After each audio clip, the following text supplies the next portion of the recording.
Bueno, pues, ¿qué les cuento?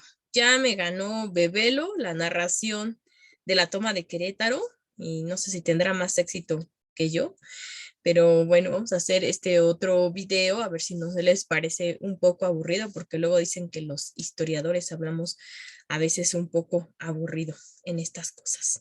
Pero bueno, como ven, estoy en el mismo escenario donde estaba Bebelo hace rato, que es la ciudad de Querétaro en 1867. Atrás de mí se encuentra el acueducto y acá se encuentra lo que era la ciudad, donde está el convento de la Cruz, y ahí se habían acuartelado los imperialistas, ¿verdad?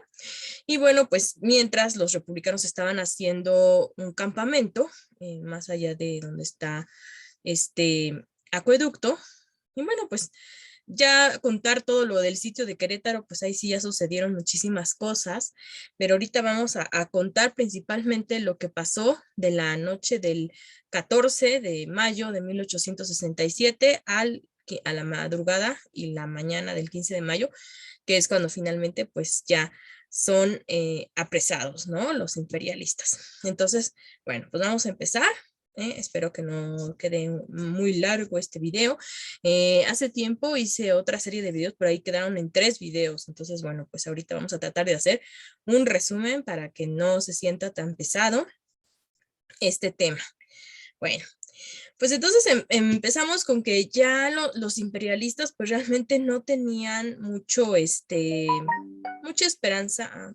Bueno, fue una notificación del Duolingo, pero ahorita no vamos a hacer caso a esa notificación porque pues estamos grabando aquí lo del sitio de Querétaro, lo de la toma de Querétaro.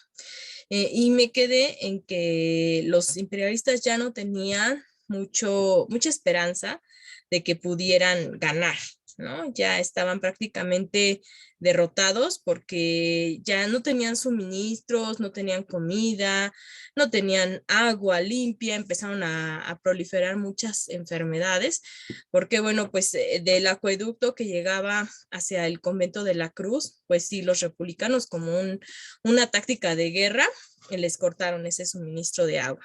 Y luego cuando ellos querían ir al río Querétaro, pues también era difícil que pudieran ir ahí porque pues ahí también estaba el campamento de los republicanos, entonces corrían mucho peligro, ¿no?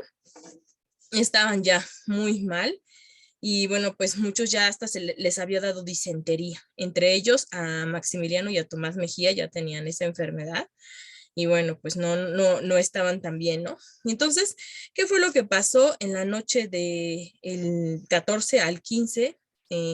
Cuando vamos a Querétaro y rodeamos el convento de la Cruz, ustedes van a ver que hay un boquete en la barda que ahora ya está en el Instituto de Querétaro de la Juventud, ya eso ya no pertenece al convento, porque bueno, ya ven que se fueron fraccionando estas propiedades religiosas, pero en ese entonces pues formaba parte del huerto de lo que era el convento.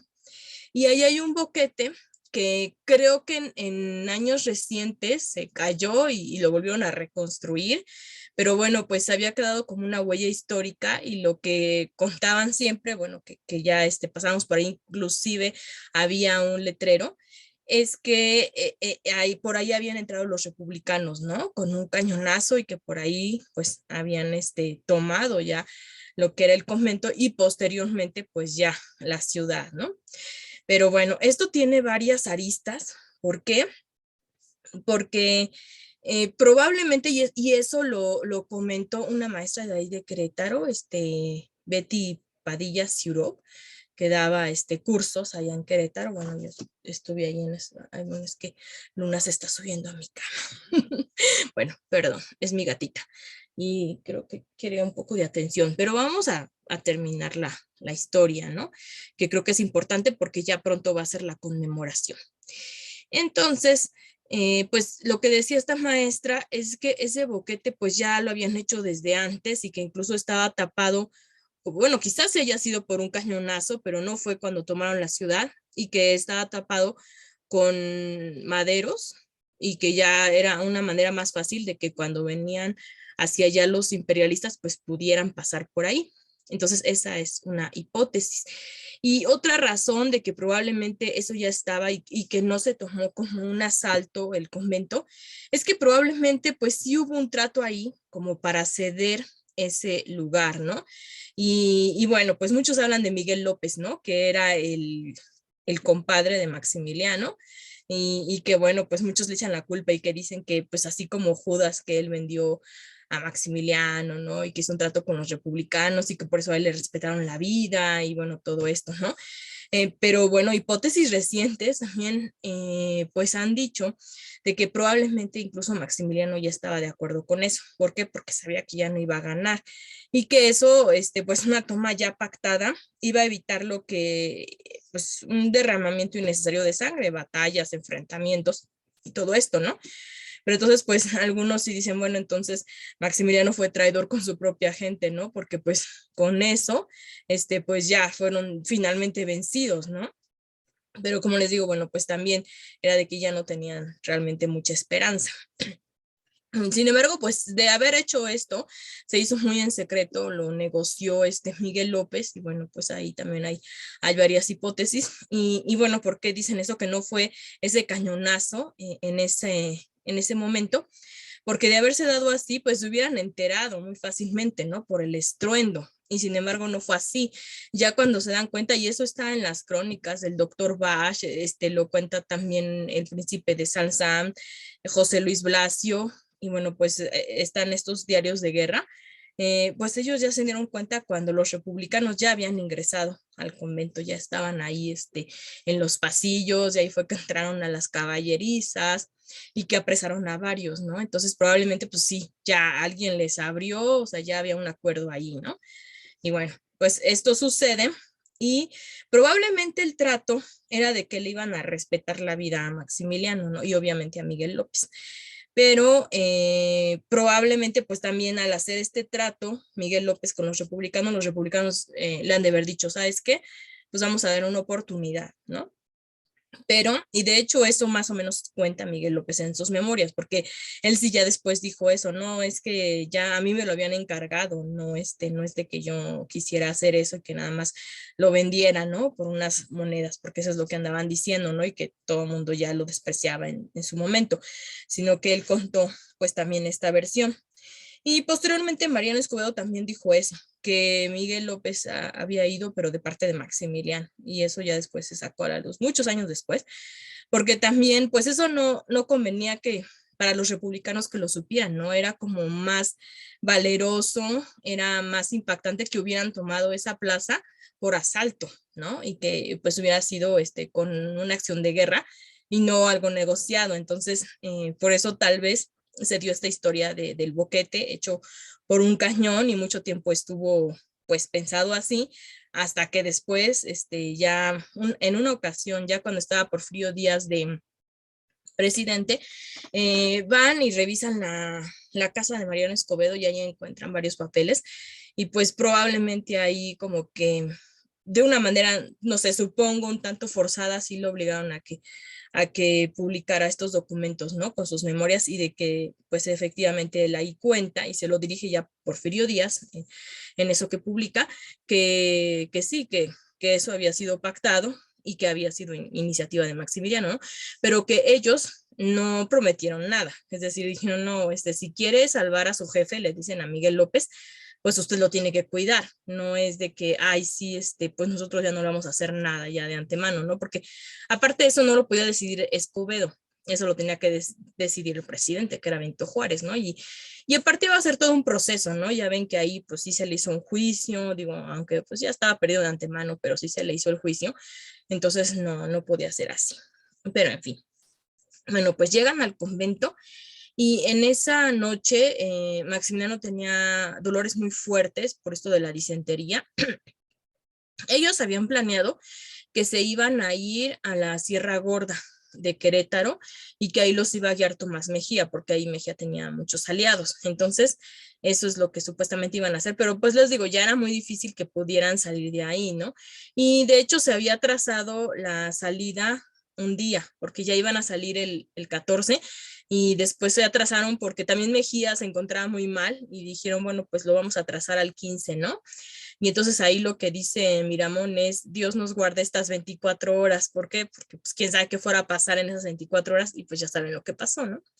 Entonces hay que decir que, por ejemplo, Mejía y Miramón no estaban en ese momento en el convento que era el cuartel de los imperialistas. Ellos se encontraban en sus respectivas casas. ¿Por qué? Porque pues Mejía, pues siendo cretano, él ya tenía una casa ahí en ese lugar y Miramón rentó una, entonces ellos no se encontraban en ese lugar, pero bueno, pues finalmente después sí los atrapan, porque además pues ya cuando sucede todo esto, que ya ven a los republicanos que están ahí, mandan mensajeros para que ya les avisen a Mejía y a Miramón que se reúnan con ellos y se iban a reunir precisamente en el Cerro de las Campanas, que es donde finalmente los fusilan, ¿no? Como sabemos. Y entonces, a ver, déjenme ver nada más que hace mi gatita. Espérenme tantito. Pues nada, ya se quedó ahí en mi cama, entonces no pasa nada. Y bueno, pues entonces, ¿en qué iba? Ah, sí, bueno, que les mandan avisar, ¿no? A Mejía y a Miramón, y pues iban a reunir en el Cerro de las Campanas. Ahí se va Maximiliano con su doctor. Y bueno, aquí pasa una cosa muy curiosa, pero vamos a contar desde un poco antes. Les digo que Maximiliano se sentía mal y entonces el doctor Bach le da unas pastillitas de opio para el dolor. Entonces, en ese entonces no se consideraba una droga, o sea, él se lo daba para el manejo del dolor porque pues, sí eran espasmos muy fuertes los que sentía con esta disentería. Y pues ya cuando se van, Maximiliano se lleva las pastillas, ¿no? Ya después en la celda se las va a dar al doctor Bashi, porque otra vez le empiezan a dar los dolores y le dice el doctor Bashi, híjole, pues yo ahorita ya no tengo las medicinas como para poder calmarle eso. Y Maximiliano le va a dar las pastillas, ¿no? Es decir, esto sirve porque yo lo tomé de ahí, ¿no? Pero bueno, ahí se ve que también no era que fuera un drogadicto, ¿no? Porque luego eso han dicho algunos autores de que no, que ya estaba adicto al opio y todo eso. Pues no tanto así, o sea, sí le ponen el opio, pero pues era un uso medicinal y aparte si hubiera sido ya drogadicto, digo, pues él se las hubiera quedado y se las hubiera tomado cuando él quería, ¿no? Y se las da al doctor para que el doctor se las administre, ¿por qué? Pues era un uso médico, ¿no? Entonces, bueno, pues eso. Una anécdota, ¿no? Por ahí un poco al margen. Pero entonces, como les digo, pues no se había negociado que se le pudiera perdonar la vida a Maximiliano y a sus aliados, pero sí se les iba a dar una oportunidad. Y entonces esa oportunidad es de que pues sí lo reconocen, que quién era él, porque pues obvio, sí se reconocía, ¿no? Cómo era, pero lo dejan pasar a él y a algunos que iban también en su compañía y dicen los hermanos, creo que eran los Rincón Gallardo, los que estaban en ese momento, y dicen, déjenlos pasar, son paisanos. Pues, ¿cómo iban a ser paisanos a Maximiliano? Y, o sea, los que lo acompañaban se veían muy distintos, pero bueno, ya se van. Maximiliano llevaba un gabán que siempre le gustaba mucho usar, desde todo el sitio de Querétaro, era luego con el que se tapaba cuando estaban ahí en el cerro, que en el cerro primero fue donde hicieron su primer cuartel, y decía Blasio, ¿no? Que se dormía ya a la luz de las estrellas, que se dormía con la tropa y que se ponía el gabán ahí, bueno, todo eso, otras historias de ahí, del sitio de Querétaro. Pero entonces se pone ese gabán y se pone un sombrero jarano, ¿no? Y bueno, estos después hay fotos de eso, porque después creo que está en un museo ahí en Europa de esta ropa que se recuperó. Y bueno, pues a veces se ha publicado por ahí en Facebook, ahí creo que un amigo mío lo publicó. Y bueno, pues aún así, aunque se pusiera eso, supuestamente como mexicano, pues obviamente no se veía como mexicano. Pero lo dejan pasar y dicen, bueno, pues ahí va a tener una oportunidad, ¿no? Y entonces va precisamente Miguel López y trata de salvarlo, le lleva su caballo y le dice, ya encontré un escondite, señor, pues aquí tiene el caballo. Y él probablemente porque no quería que descubrieran que él había ordenado eso, le dice a Miguel López, no, ¿cómo crees? No me voy a esconder y se va. Y no, pues de ahí le deja el caballo, ¿no? A Miguel López, ¿no? Y pues ya, o sea, como que desprecia esa ayuda, o sea, no quiero decir groserías, pero luego hay algunos que dicen por hacerle una palabra que empieza con V, pues pierde, ¿no? Porque pues sí, despreció esa oportunidad de que lo escondiera y pues se viera Cerro de las Campanas y ahí finalmente pues sí lo van a atrapar, ¿no? Pero bueno, él se quería hacer el valiente, ¿no? la palabra que dije no es valiente, sino es otra cosa que luego dicen por ser leal. Así fue que perdió, ¿no? Pero bueno, no puedo decirlo aquí porque es un video para YouTube. Entonces, bueno, pasa esto y pues también por eso dicen los demás, no, pues es que él no estaba de acuerdo con Miguel López y si le dijo eso, pues fue porque pues estaba molesto con él, ¿no? Pero quién sabe, o sea, les digo que sí, hay muchos indicios de que sí Maximiliano haya, acordado eso, ¿no? Desde antes. Y se van hasta el Cerro de las Campanas, los alcanza Tomás Mejía, Miramón no, porque no le llega a tiempo pues esta notificación que habían, bueno, obviamente no eran así que tuvieran, como ahora, ¿no? Nuestras notificaciones que llegan a los teléfonos celulares, todo eso, no, pues eran mensajeros y creo que no puede llegar este mensajero. Entonces, él sí oye ruidos, sale a ver qué pasa y pues ve que ya están ahí los republicanos ya tomando la plaza, ¿no? Y entonces pues discute con uno de ellos y entonces uno de los republicanos le da un rozón de bala en una mejilla. Qué curioso, porque eso también le había pasado cuando Cadete, cuando peleó ahí al lado de los niños héroes, también le había pasado lo mismo. Bueno, pues esta ocasión le vuelve a suceder esto, se cae del caballo y lo llevan a curar a la casa del médico Licea.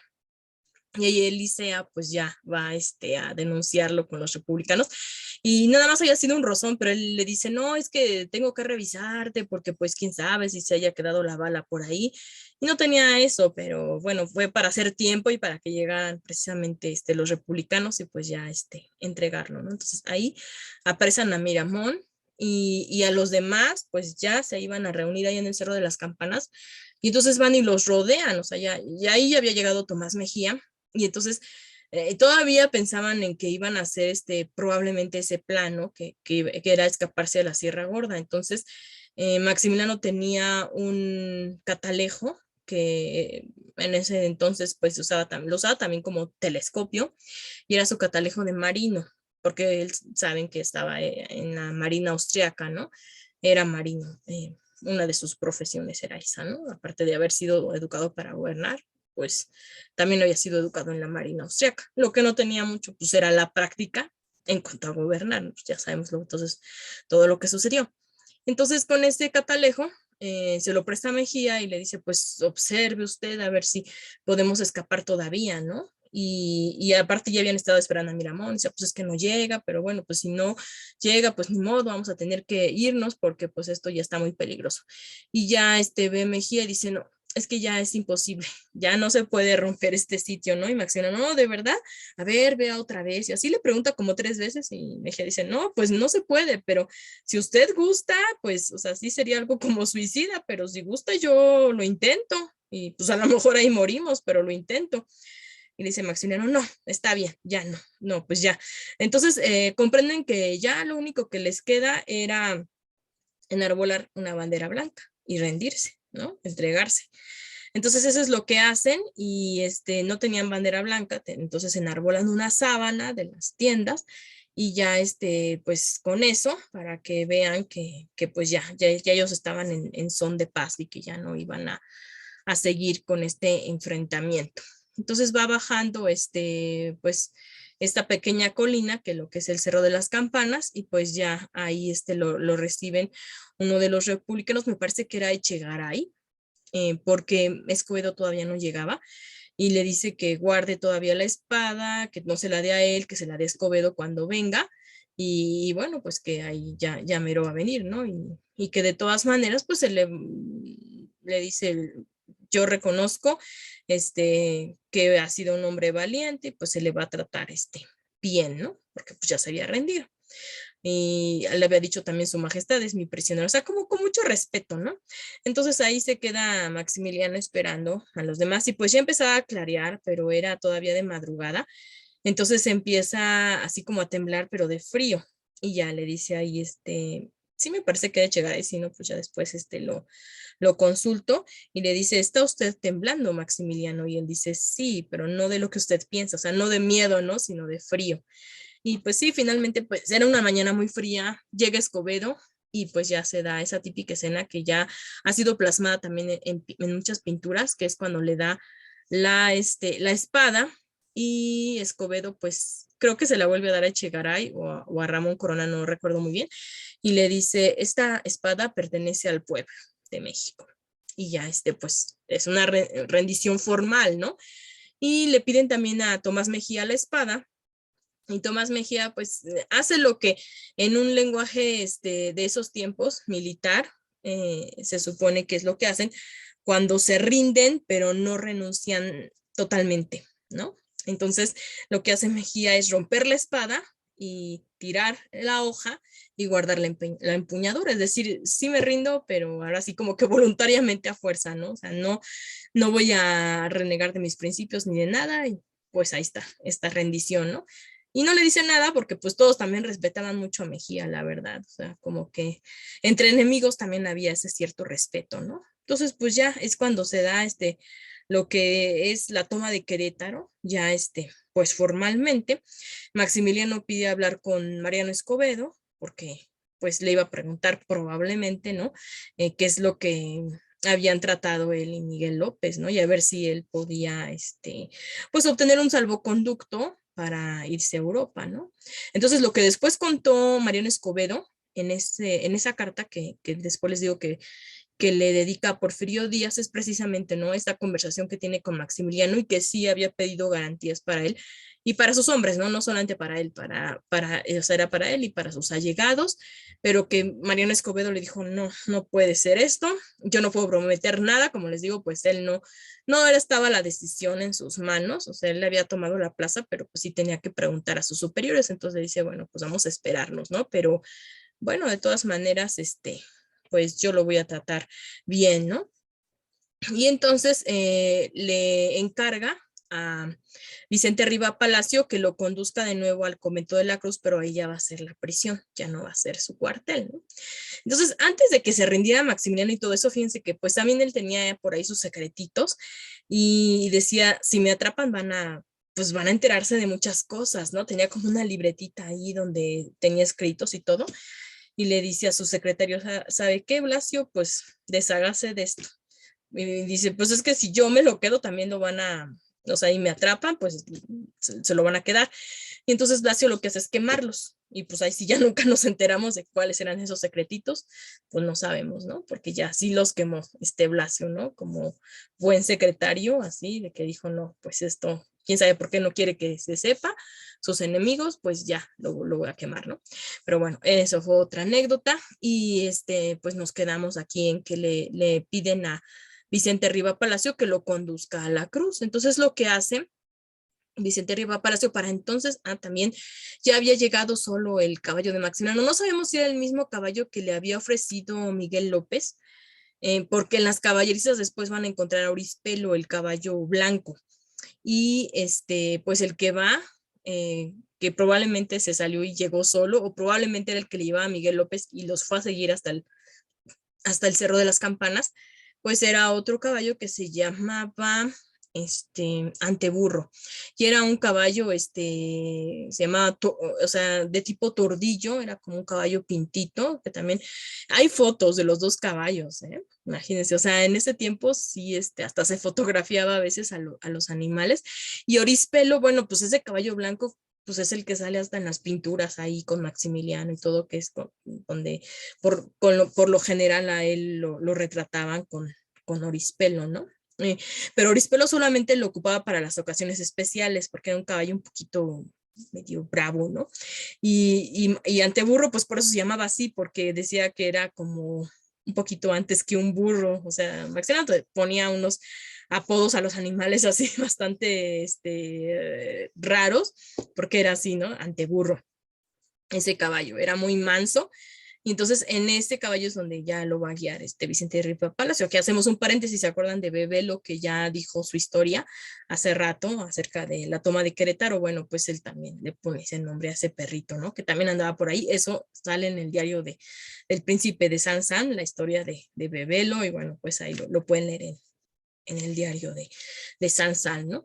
Pero bueno, aquí esto otro que bueno, ya después lo va a contar Riva Palacio, que ya, bueno, se lleva a Maximiliano y lo lleva por donde no hay mucha gente, precisamente para que pues no, no exponerlo, ¿no? Así como que dice, pues ya fue derrotado, como dicen, no es bueno así como que patear al enemigo caído, ¿no? O sea, ya lo lleva con mucho respeto, de regreso, platican, Maximiliano admiraba a Riva Palacio, porque Riva Palacio era una persona pues muy versátil, era militar, era poeta, era abogado, bueno, era muy inteligente.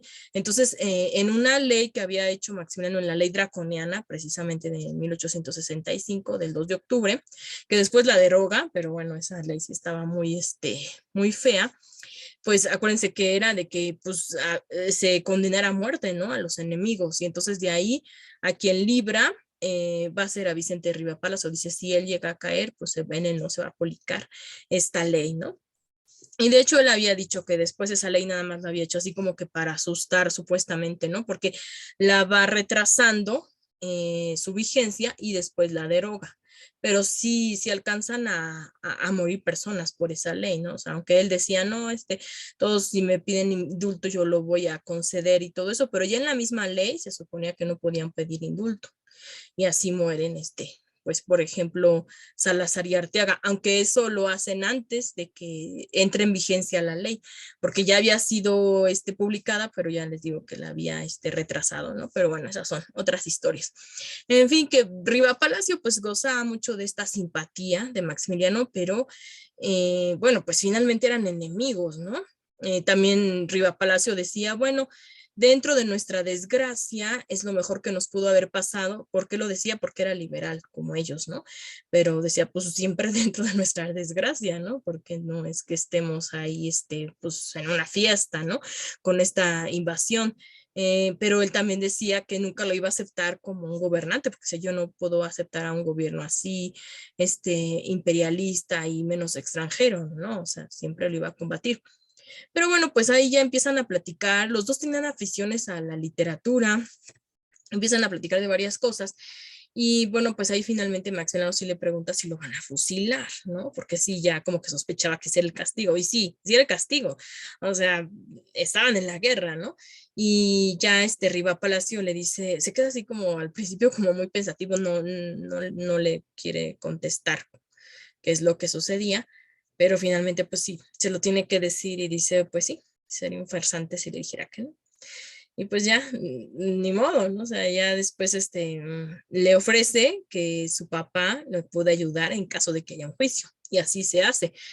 Porque después ya Riva Palacio va a enviar un telegrama a su padre, a Mariano Riva Palacio, y Mariano Riva Palacio sí se va a encargar de ese caso él y junto con otros dos abogados, con Leonardo de la Torre y otro abogado que ahorita se me está escapando su nombre, pero bueno, pues sí, sí van a defenderlo, aunque sean liberales. Y pues ya finalmente llega Maximiliano al convento de la Cruz y pues atrapan también a los demás. Le va a regalar a Riva Palacio a su caballo anteburro cuando llegan ahí al convento. ¿Por qué? Porque ve que precisamente cuando llegan ahí y entran por las caballerizas, pues dos republicanos están peleando por Orispelo y de una forma bastante fea, ¿no? Hasta que uno ya gana y se lo lleva, entonces no quiere que pase lo mismo con Anteburro y se lo regala a Riva Palacio en agradecimiento por las atenciones que tuvo con él y también su silla de montar. Y bueno, eso ya después lo va a platicar Riva Palacio, él va a guardar ahí la silla, después la dona a lo que es el Museo Nacional y va a conservar al caballo, ¿no? Alimentándolo ahí bastante bien porque pues era un recuerdo de ese día. Y pues aquí terminamos en esta toma de Querétaro, que es un pedacito de historia que tenemos. Y pues muchas gracias por habernos escuchado y esperemos que muy pronto podamos hacer otros nuevos videos. Hasta luego.